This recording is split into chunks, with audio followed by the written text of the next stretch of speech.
Magandang umaga mga ka-happy hour. Narito ang mga balita para sa MBC TV Network News Update, 10 AM edition. Pilipinas, gagawin ang lahat ng mekanismo kabilang ang back channel talk upang matiyak ang kapayapaan, katatagan sa WPS.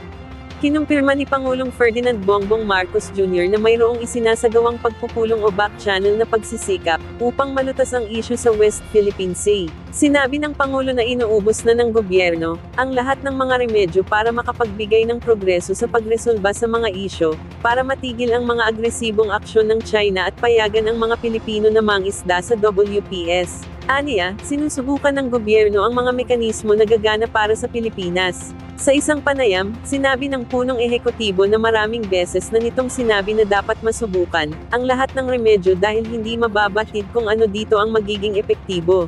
Sinabi ng Pangulo na maaaring simulan ng Pilipinas ang susunod na hakbang para makita kung may paraan para malutas ang lahat ng mga claim na ito, at bumalik sa mapayapang paraan sa pagitan ng Pilipinas at China, at patuloy na subukan at paunlarin ang relasyon na ang dalawang bansa.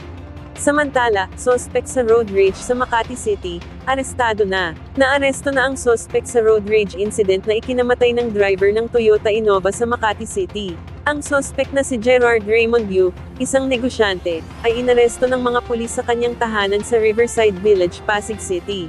Nakuha sa bahay ni Yu ang baril na tumugma sa nakuhang basyo sa sasakyan ng biktima, habang nagpositibo rin siya sa paraffin test. Ayon sa NCRPO, lumabas sa kanilang investigasyon na road rage talaga ang pinag-ugatan ng krimen, matapos na magkagitgitan ang sasakyan ng sospek, at ang minamaneho ng biktima. At yan ang mga balita para sa MBC TV Network News Update, 10 AM edition. Abangan ang mga susunod na balitaan mamaya, para sa 11 AM edition.